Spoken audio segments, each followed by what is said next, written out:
Well, there is Fizzy Pop Buddy looking very content in his kennel last year. St Ledger winner, of course. So yes, you guessed it.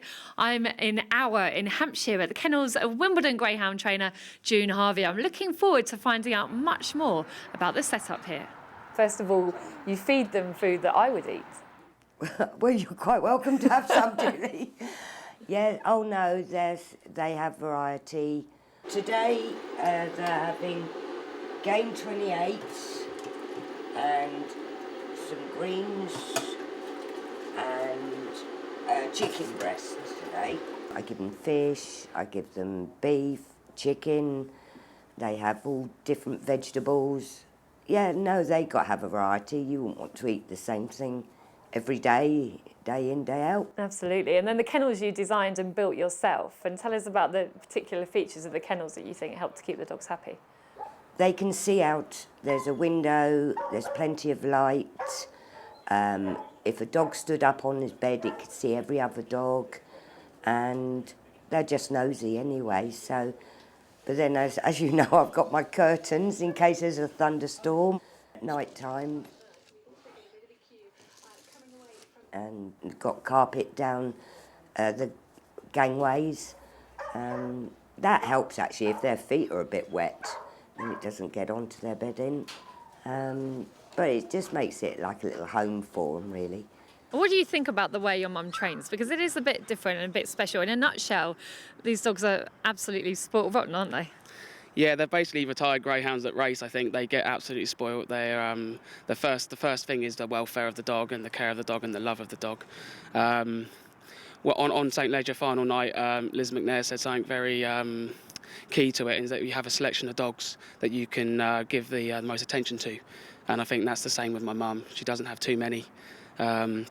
And I think that's what benefits my mum with the few open race winners that she has. We actually sort of designed this between us and we knew what we wanted, and as I say, some of the kennels that we saw are a bit dark and dingy, so we actually brought them in an L shape so all the sun got into the actual kennels, and it's a nice, airy, bright, sunny place, and we always say a happy dog works well, runs well. It is a great training facility as well, though. Not only with the paddocks, you've got a big foot, you've got a fantastic gallop you can use. Yes, oh yes, we use that quite regular. Tony's always up and down with his little lawnmower, make sure that it's all good and there's no stones or anything sticking up. So yeah, we keep that, we give them a gallop. They go on the walking machine if it's pouring down with rain. Yeah, exercise. Plenty of fluid, plenty of good food, grooming, teeth, nails, ears. Oh yes, and even the retired dogs get that. And on the exercise front, even down the road, you've got use of a brilliant swimming pool. Oh yes, oh Jane is really good. Yes, she's lets Matthew go there, or Tony, you know, late at night, 7:30, 8 o'clock at night. And yeah, she's really provided us with a good facility. Now, all this care and attention paid off last November when you won the St Ledger. Is that the best night of your racing career? It's certainly got to be one of the best one, yes. I was just so pleased for Perry. He's like me, we both shake like a leaf, so nervous, and he cares for his dogs. Really was an excellent night. We thought all we had to do was get him out, and luckily enough he came out that night, and after the first bend, I had no doubt what the outcome was going to be. What's next? What's your sort of biggest ambition left in the sport now you've won the Ledger? Win it again. And hopefully, I know this is my big hope, but hopefully it'll still be at Wimbledon.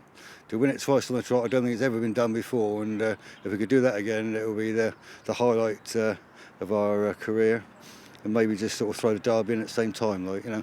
And then, of course, with Fizzy Pop Buddy, we said this could be a big year for him, and yes. We referred to Perry Madden, who owns quite a few of the greyhounds here. He's really keen for him to go in the derby, isn't he? How do you think he'd fare in the derby? I've got mixed feelings about it. I think he is a strong sixth bend or even further dog, personally, but you've got to go on what owners' wishes are. And yes, I will give him a try, because he can ping the lid, he can get out, and he can run every little bit of the track. You recently moved to Wimbledon. Are you enjoying life there? Yes, very much so. Very much so. It's hard driving back home late at night and getting back home at 1:30 in the morning. Well, 12:30 we get back. But by the time we feed the dogs, put them out, put them away, it's 1:30. And then we're up bright and early again in the morning. And Tony and I are getting on a bit now.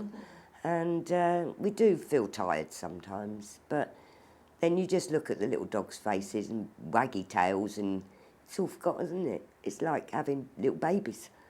And of course, the obvious question has to be, if Wimbledon does close, which unfortunately looks like it's a real possibility, what will you do?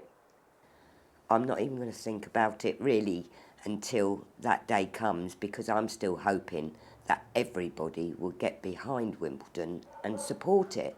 But if it does, and I'm saying if because I'm still hoping it's going to stay on, I'll most probably go unattached. Most of my interviewees, if I say to them their ultimate ambition in the sport, it's always the Derby. But for you, how would you like to be remembered in greyhound racing?